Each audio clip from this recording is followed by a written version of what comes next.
Vocês já ouviram falar sobre altas habilidades e superdotação? Esse vai ser o assunto de hoje.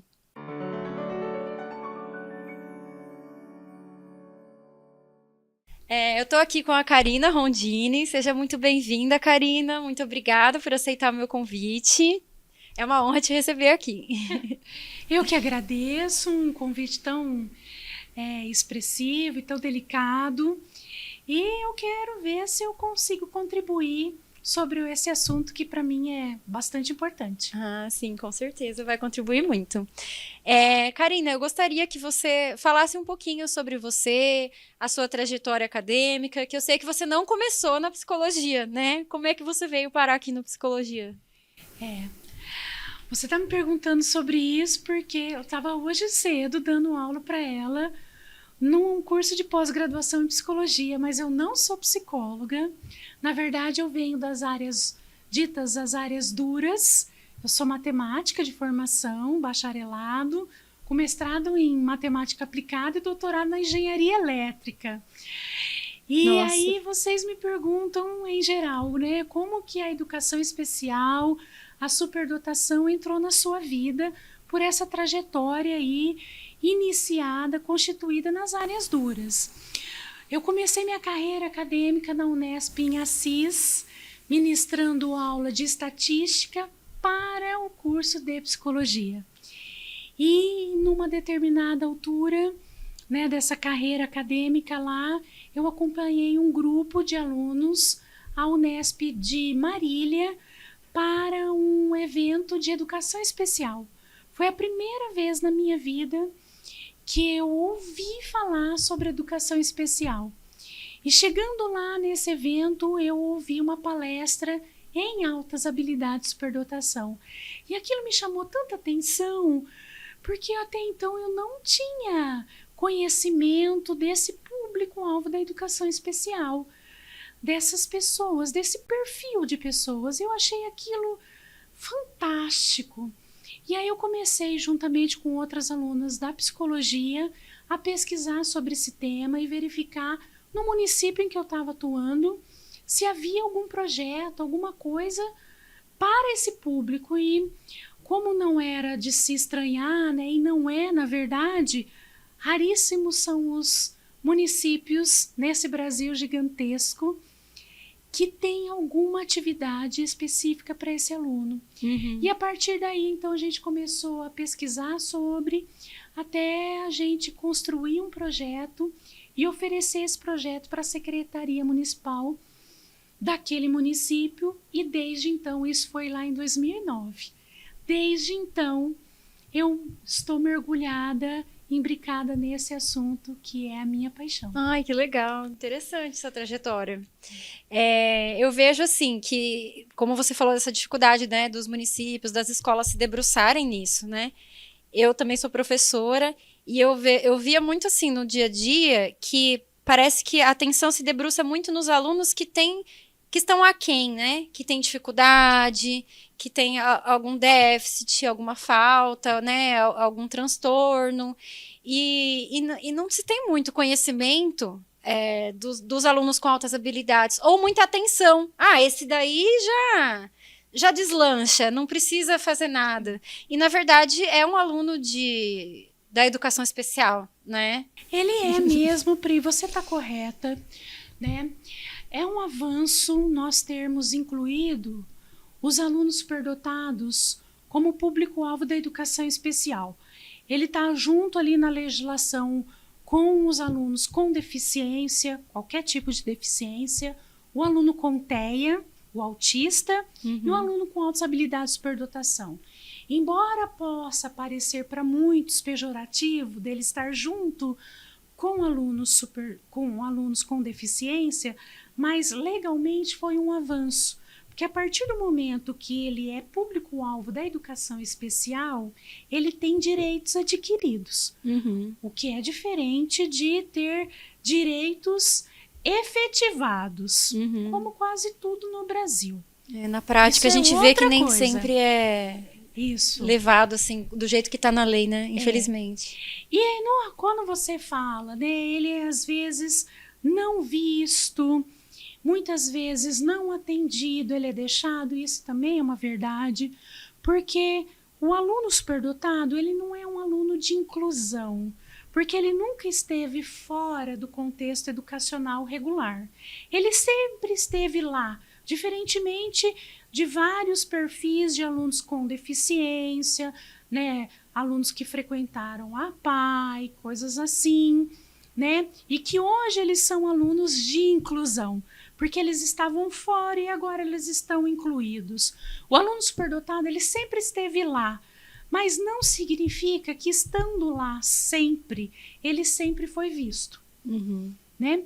E isso se agravou na inclusão dos alunos com deficiência, com esse outro perfil. Porque à medida que a sociedade inclui esse perfil de aluno na escola, a escola não estava preparada para atender esse aluno com deficiência, o aluno com TEA, né? E neste momento, eles vão buscar formação para atender esses alunos. Então, a impressão que a gente tem é que só se fala deles, só se fala para eles, porque antes não era a escola que atendia. Né? E isso agrava, então, o contexto da superdotação. Porque, veja bem, num contexto de uma sala de aula com 20, 30 alunos, em que boa parte está na média, alguns com deficiência aquém da média. Que demanda muita atenção. Muita atenção. Eu não sabia ainda como trabalhar, estou ainda aprendendo. Quem que eu vou deixar? Eu realmente vou deixar aquele que, porventura, vai sozinho. E esse é um mito. Achar que ele vai sozinho, achar que ele não precisa de um atendimento educacional especializado. Não precisa de um atendimento, né, personalizado para ele. E aí é onde ele fica, né, aquém novamente de um serviço educacional especializado. Sim. E esses educação especializada, o AEE, né? Que tem geralmente no período contrário. No contraturno da aula. Você poderia explicar mais ou menos o que é esse AEE que eles têm direito? Sim. O aluno superdotado, ele tem por legislação um atendimento educacional especializado, preferencialmente na rede regular de ensino. Olha só, isso é muito importante, né? Em sala regular, ou seja, juntamente com os seus demais alunos, primeiro é ali. Mas se não é possível, no contraturno, no atendimento educacional especializado ou em centros especializados. Por exemplo, né, aqui na Unesp de Bauru, nós temos um projeto de extensão que atende esses alunos. Pode atender o aluno da rede regular. Lá em Rio Preto, nós também temos na Unesp de lá a RAIS, que também pode atender. Então, as escolas aqui podem encaminhar esses alunos, os pais podem encaminhar, é um serviço gratuito à comunidade, né? Exatamente. E lá é feito exatamente o quê? Que trabalho?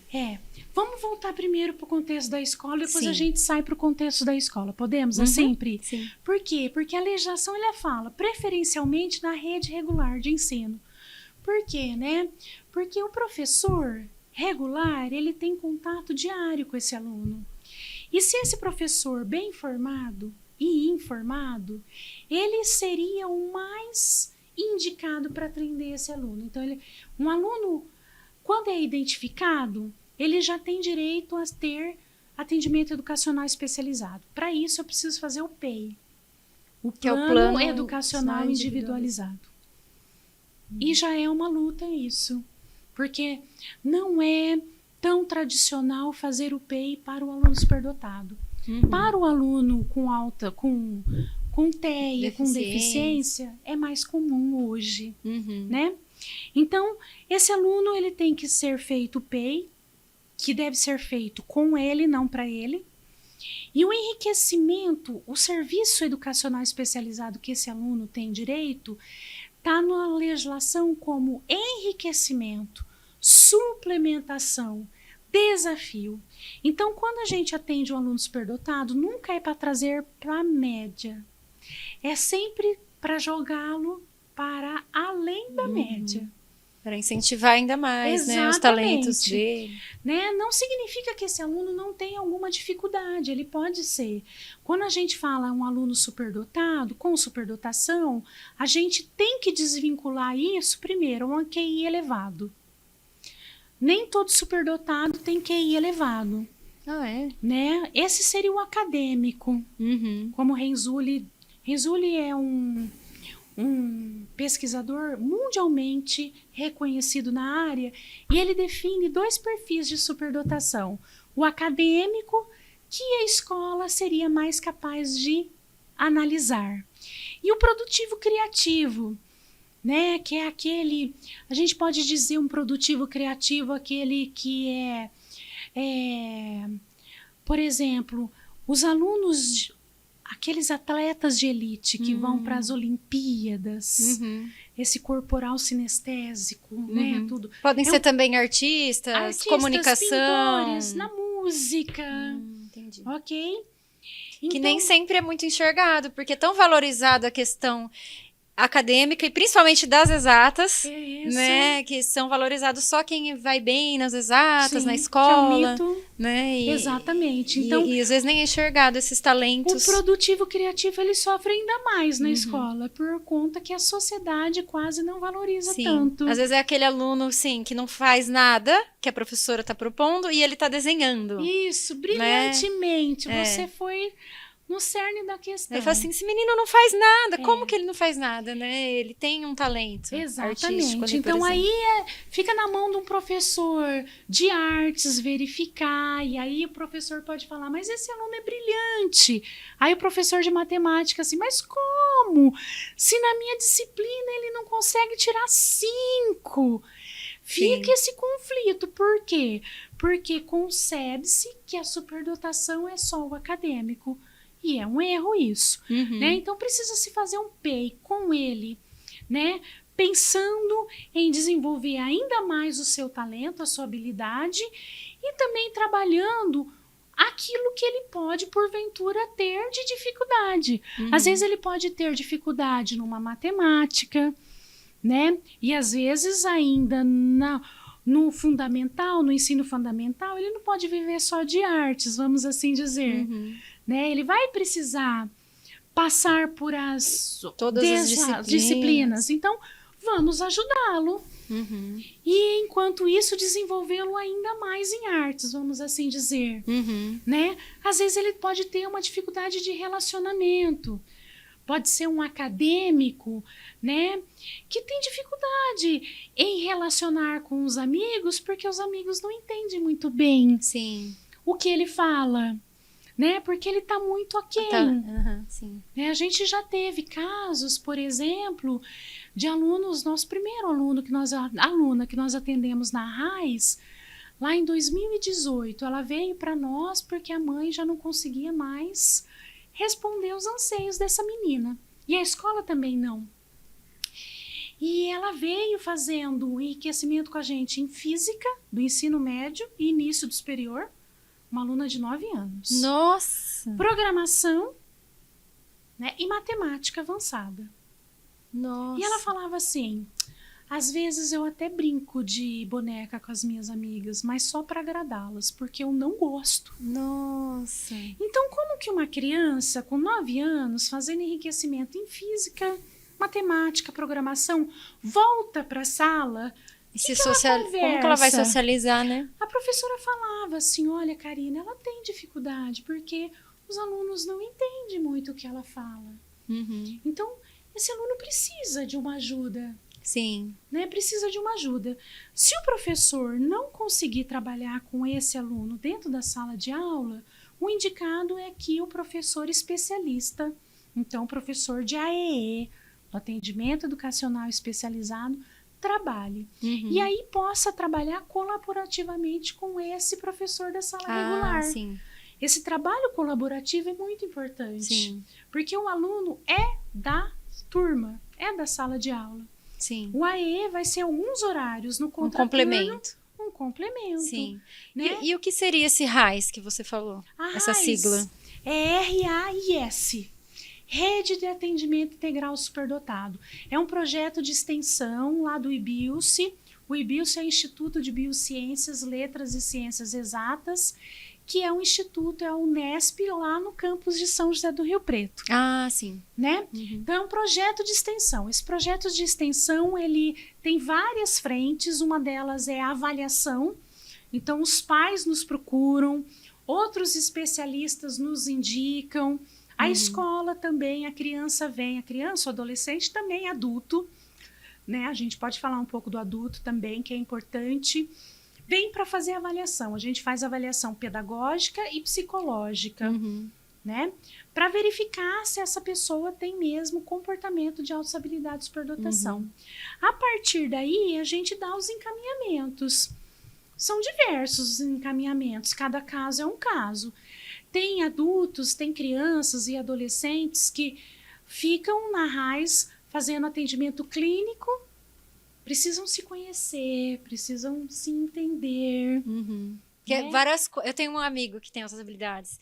E aí ele fala assim, que depois do diagnóstico, parece que virou a chave, deu um clique. Ele falou assim, agora eu tô entendendo por que eu pensava assim, por que acontecia isso desde a minha infância. Então, por isso é importante. Né, dos motivos, dos benefícios do diagnóstico é esse, né? Pri, é libertador, principalmente para o adulto. Né? Vários adultos têm sido avaliados assim, e é o que eles falam. Agora eu entendo vários comportamentos, os meus quereres ou os não quereres, né? E é assim, e a gente vê o quanto que eles sofreram. Pela falta de avaliação e desse entendimento. Mas, principalmente na fase adulta, chega a ser libertador. Né? Isso aí. Sim. E aí, então, alguns ficam com a gente na clínica, nesse atendimento. Algumas crianças e adolescentes vão fazer os nossos enriquecimentos. Então, todo semestre a gente oferece uma cartela de enriquecimentos, atividades bem avançadas, astronomia, robótica, Nossa, enfim. Que legal. Então, a gente vai capitaneando, em geral, alunos de graduação, alunos de pós-graduação, mas também pessoas que se interessam por ter contato com essas pessoas superdotadas e fala assim, olha, eu tenho um hobby, eu tenho um know-how em tal área, eu quero oferecer uma atividade de enriquecimento. Em geral, elas são oferecidas na modalidade online, porque desde a pandemia nós começamos a atender o Brasil todo. Nossa, então, a gente legal. tem crianças no Rio de Janeiro, em Minas Gerais, no Nordeste, na região de Rio Preto, em Minas, enfim. E aí não dá para você falar assim, olha, agora que voltou a gente não vai mais atender, né? É a ponta que precisa. Então, nossos atendimentos, em geral, são todos online. Ai, que legal. Inclusive xadrez. Dá pra gente deixar as informações aqui embaixo, então a gente vai deixar as informações. Gente, a gente precisa de parceiros, né? E a gente também temos grupo focal de pais. Os pais de crianças superdotadas precisam de ajuda, tanto quanto pais de crianças com deficiência, com TEA. Por quê? Porque são pessoas que saem da média, naquela curva normal, né, a gaussiana, pessoas com deficiência e pessoas com altas habilidades. E tudo que sai dessa normatização imposta pela sociedade, porque não existe, e somos todos diferentes, mas que sai dessa norma, causa estranheza. Então, você dizer para um pai e para uma mãe, olha, teu filho, tua filha tem comportamentos, é superdotado, o chão se abre. Porque eles falam assim, e agora, como é que eu enfrento com isso? Então, a gente tem um grupo focal de pais, aliás, pais, nos procurem, a gente pode ajudar vocês, né?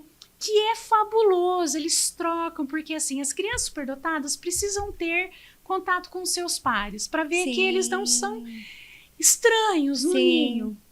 precisa conversar com quem conhece, com quem você fala e eu te entendo. Sim, e tem até uma identificação, né? Exatamente, isso é importante. Olha, me arrepia, gente. E os pais também precisam. Sim. Eles trocam informações no sentido assim, olha, os que já estão com adolescentes vão falando para aqueles que ainda estão com criança.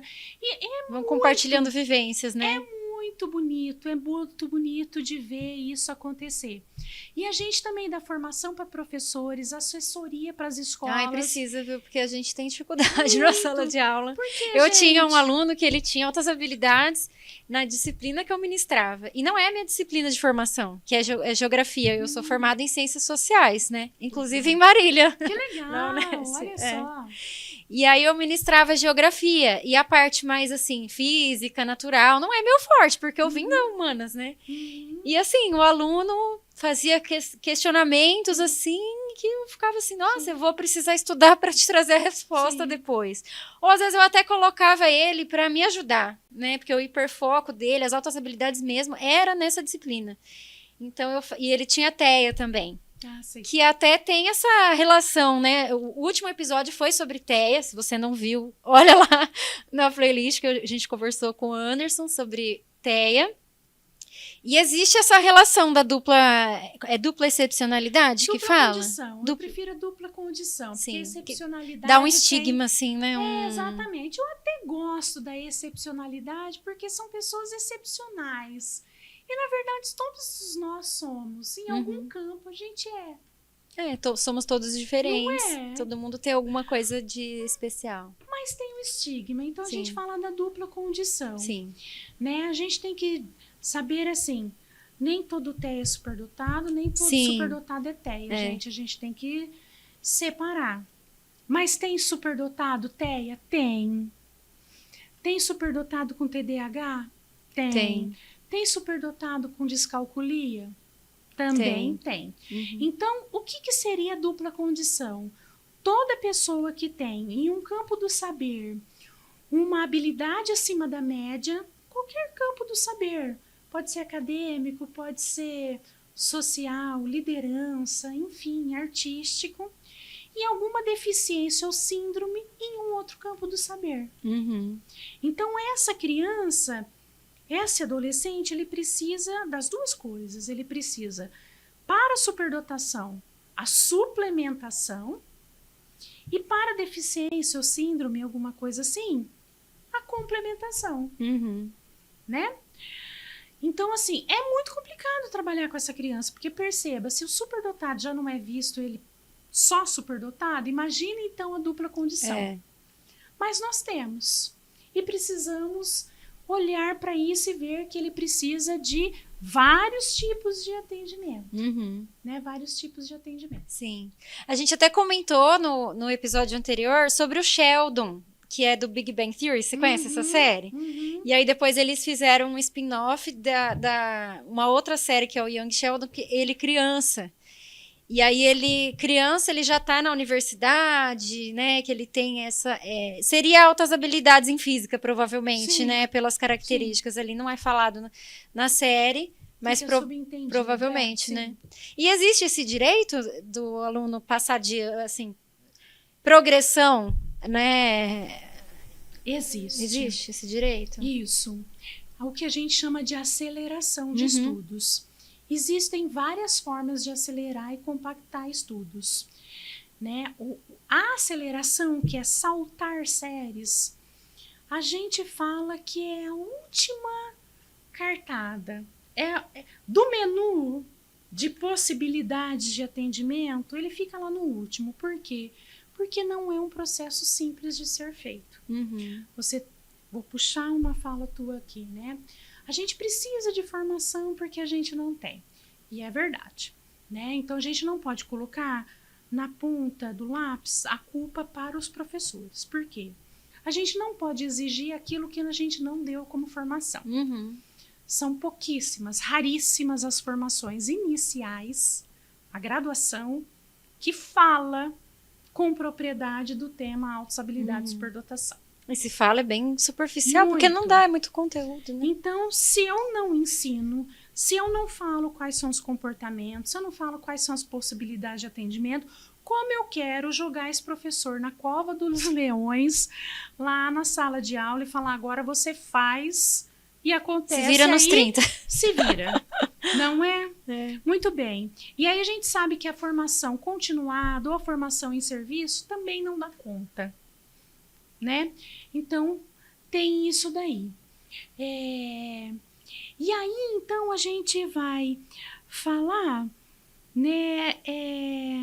Eu acho que tem a dificuldade também, porque esse aluno meu, por exemplo, eu sugeri isso. Perguntei, né, se não daria para progredir ele, né?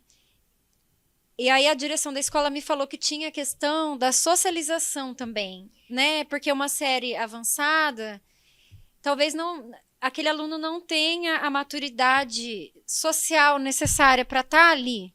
Não tem isso também? Nós vamos chegar nisso. Então, é assim, a gente tenta primeiro fazer com que esse aluno seja atendido em sala de aula. Por isso, assessoria às escolas, por conta disso, né? Aí, a gente conseguindo ser atendido ali, o professor pode acelerar conteúdo para ele dentro da sala de aula.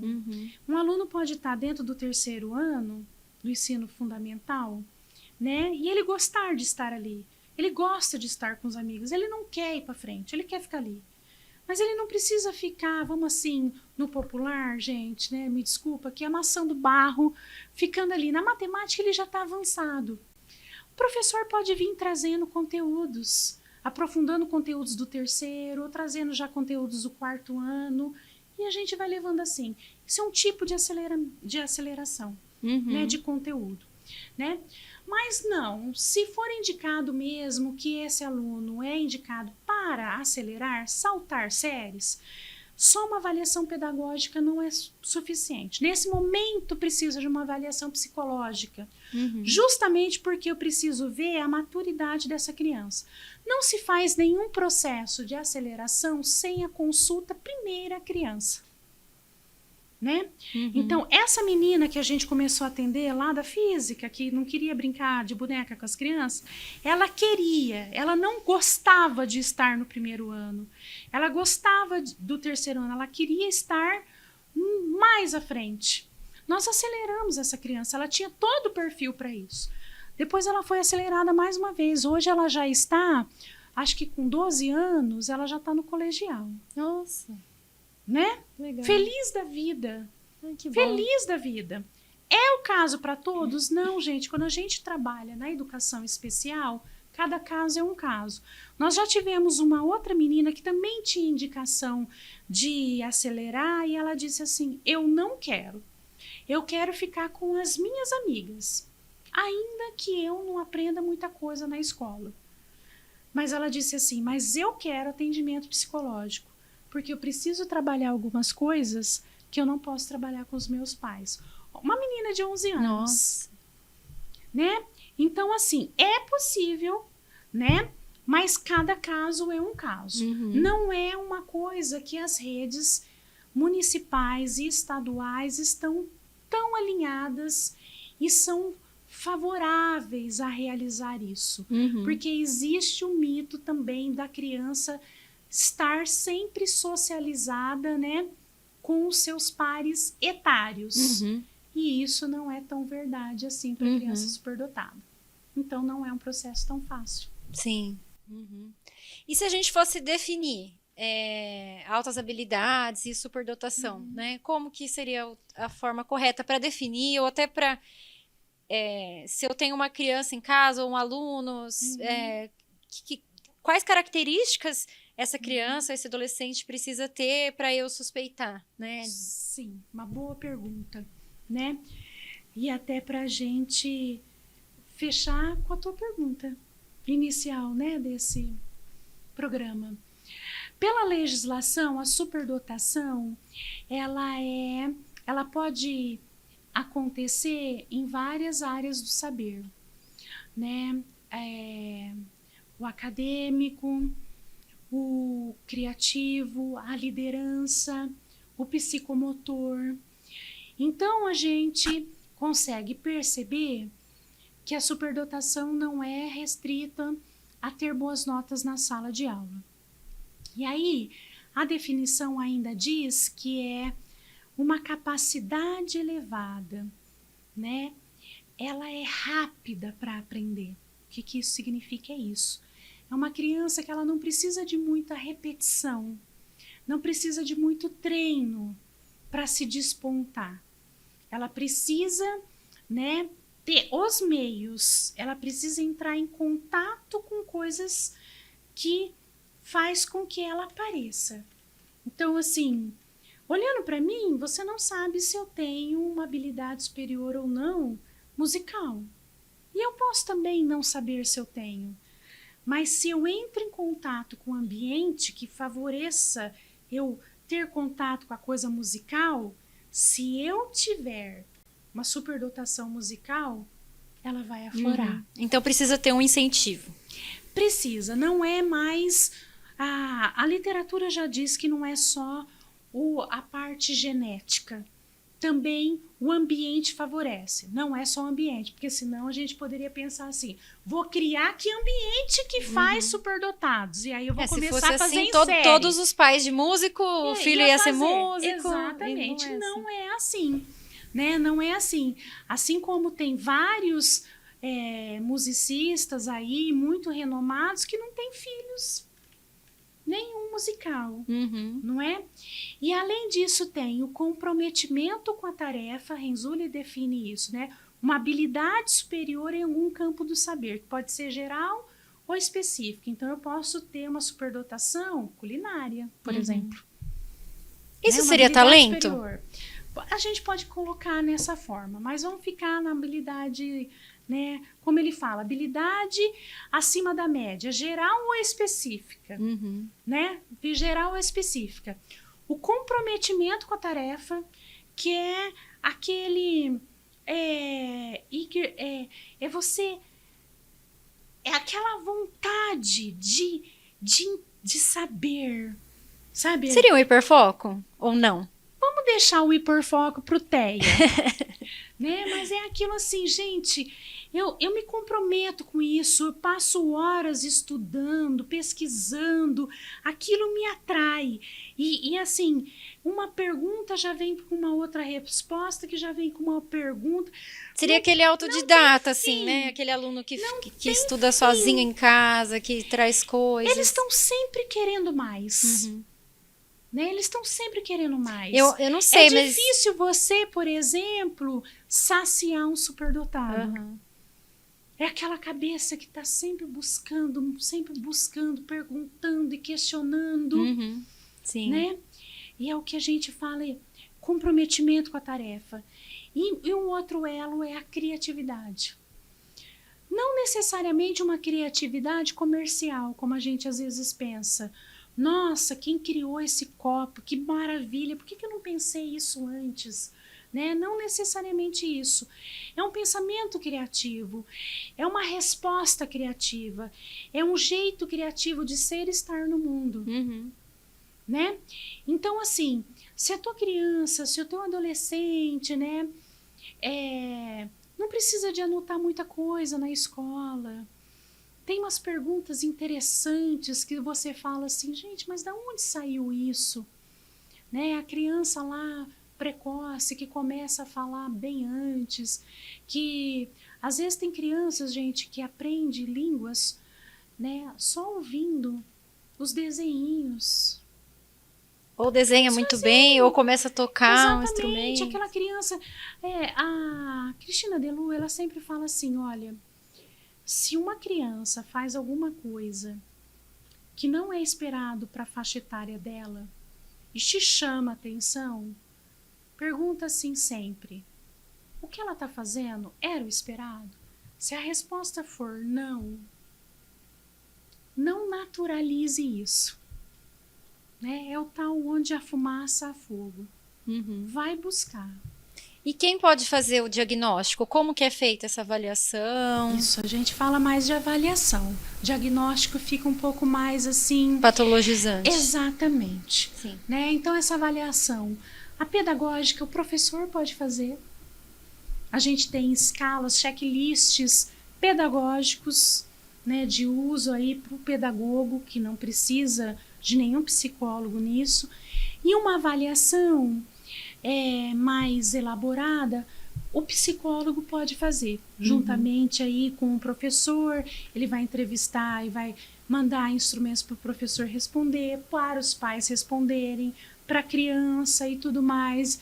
Então, seria uma avaliação aí psicopedagógica que a gente chama. Que é bom ver os comportamentos em vários ambientes, né? Para ver como que ele... É interessante, né, pessoal? A gente tem que ver que a superdotação não pode ser o que a gente chama... A Zenita Cunha-Guenter, uma outra pesquisadora brasileira também nessa área, falava assim: a superdotação não é fogo de palha. Não adianta a criança escrever uma redação que foi premiada em um concurso e nunca mais escrever nada criativo. Isso não é superdotação, né? A superdotação é um comportamento, gente, diário, né? Essa vontade de aprender, esse desempenho acima da média, ele é diário. Ele é diário. E uma das coisas, então, que chama atenção e é que a avaliação é assim: às vezes tem uma pessoa que um grupo veio e se apresentou musical. Você curtiu, você achou legal, que bonito, que legal, me emocionou. E aí vem uma outra pessoa. Me aconteceu isso, gente. Eu estava num curso no Instituto de Artes lá de São Paulo. E no final do dia, né, teve lá um quarteto que veio e tocou. Eles estavam todos de preto, tudo arrumado. Gostoso, você ficaria ali horas ouvindo. Depois desse quarteto veio uma moça sozinha, só ela e o violão. Tava despojada, ela começou a tocar. Você consegue perceber a diferença? Eu falei assim: essa menina é superdotada musicalmente. Nossa. É outra coisa. Sabe quando chama mesmo a atenção? Você fala assim: meu Deus, como pode tocar, fazer isso? Toca não só com as mãos, né? Toca com o corpo. Então você consegue ver. Então, se eu desse uma indicação para vocês, é sempre assim: aquilo que salta aos olhos, que chama atenção. Chamou atenção, você pode não saber nomear. Você pode falar assim: eu não sei o que tem, mas aquele aluno me chama atenção. Chega perto dele. Sim. Vai conversar com esse aluno. Vai buscar. Na sala de aula eu via muito assim também. Aquele aluno que parece que dá trabalho, não presta muita atenção na aula, mas ele vai bem na prova. Sim. Quando você definiu, a primeira definição que você deu, eu lembrei muito disso, assim, de alunos que um pouquinho que você explica ali, ele já pegou, né? E aí ele não precisa mais estar ali, porque ele já entendeu a aula em 2 minutos, 5 minutos, ele já entendeu todo o conteúdo. E aí, se não dá atenção para isso, né, é aí que ele vai dar esse trabalho, que ele vai ser enxergado como um aluno problema, um aluno indisciplinado, e aí vai passar até despercebido essa questão, né, de altas habilidades. Ele é muito indicado para o TDAH, esse aluno que você está falando, né? Então, assim, o aluno que aprende com mais facilidade, ele não precisa de muita repetição. E aí, então, se o professor não tem esse PEI para, nesse momento, já entregar para ele alguma coisa para ele fazer, e que não é qualquer coisa, não é mais exercício, não é isso que ele precisa, lembre da palavra, é enriquecer, suplementar, desafiar. Então, né? O conteúdo além. Exatamente. A depender do perfil desse aluno, ele pode ser um aluno que tem um perfil, porque isso é comportamento do ser humano, não está ligado à superdotação ou não superdotação, né? É o perfil da pessoa. Às vezes tem perfil da pessoa que ela não para quieta, ela é agitada por si só, né? Ou tem algum perfil que é quieto, que é aquele aluno que vai estar na tua sala que parece que está no mundo da lua. Mas você pode perguntar para ele vai te responder o que você precisa. Então, assim, o professor ele precisa fazer essa leitura da sua sala de aula, ele precisa identificar esses alunos e trabalhar com esses alunos, para nesse momento de que ele já aprendeu, ele não ficar ali perdendo seu tempo. Sim. Tem estudos que falam que o aluno superdotado é o que mais perde tempo nos bancos educacionais. Por quê? Que triste. Porque ele tem que ficar esperando de alguma maneira, ou dando trabalho, ou fingindo que ele nem está ali, né? Uhum. Esperando que os demais acompanhem aquilo que ele já acompanhou. Nossa, é triste, né? Muito. A gente tem que saber e ter noção que esse aluno está lá na nossa sala de aula e que a gente precisa, né, dedicar um pouco de tempo a eles. Eu sei que não é fácil, né? Mas eles precisam. Karina, e se você fosse dar uma indicação assim de leituras, né, de recursos para alunos com altas habilidades, superdotação, o que você indicaria? Para professores e Para pais. tudo, para os pais, para os professores. Para pais e professores, a gente sempre lá na assessoria aos pais, a gente sempre prima por apresentar a eles os direitos legais que os filhos têm, né? Como tudo no mundo, a gente precisa saber quais são os nossos direitos, deveres e direitos. Quanto menos você souber dos direitos que você tem, mais você fica, né, à mercê da onde as pessoas mandam você ir e o que você precisa fazer. Sim. Né? Então, todos os professores e todos os pais precisam se debruçar um pouco sobre a legislação específica da educação especial. Né? E isso é fácil da gente encontrar, né, nas mídias, na website, no web a gente consegue encontrar isso. Sim. E hoje a gente não pode mais dizer que nós não temos mais literatura sobre o assunto, né? Nós podemos ter diferentes tipos de leitura. Eu até concordo que eu acho que a gente devesse um pouco escrever com uma linguagem um pouco mais acessível para pais e tudo mais, e mais direto ao cerne do que eles precisam. Mas se vocês buscarem, né, os professores e pais por literatura, altas habilidades, superdotação, dotação, talento, esses nomes, assim, dupla condição, dupla excepcionalidade, vocês vão encontrar muita literatura sobre isso. Ainda bem que a gente temos bastante coisa, né? E aí eu indico muito que vocês façam essa busca, né? Com certeza, ao momento que vocês começarem a ler esses textos, vocês vão começar a identificar os filhos de vocês, os alunos de vocês, e ali vocês vão encontrar muitas pistas, tanto para pais, no sentido de comportamento, vocês vão começar a entender assim, agora eu entendo o comportamento da minha criança, do meu filho. E os professores também, agora eu entendo, né? Então, assim, se a academia tem feito algum bom, né, algum bem, né, para a sociedade, é produzir material, né, que está aí ricamente distribuído para professores e para pais. Essa importância, né, do conhecimento para ajudar a clarear, né, nossa vida e, enfim, para a gente entender, né, como as coisas funcionam. Enfim, conhecimento é incrível, né? Deixa só para finalizar, conversem com eles, converse com os adolescentes, converse com as crianças, pergunte o que eles precisam. Eles são inteligentes o suficientes para falar. Sim. Karina, eu queria agradecer muito por você ter aceitado, né, o convite aqui. Muito obrigada. Foi uma honra te receber aqui, viu? Eu que agradeço. Fico sempre à disposição. Obrigada, gente. Eu gostaria de agradecer também vocês que assistiram até aqui. Se curtiu, deixa o seu like, seu comentário, sua dúvida. Eu vou deixar aqui as informações, né? E é isso. Compartilha com alguém, né, que gostaria de conhecer mais sobre esse assunto. Muito obrigada.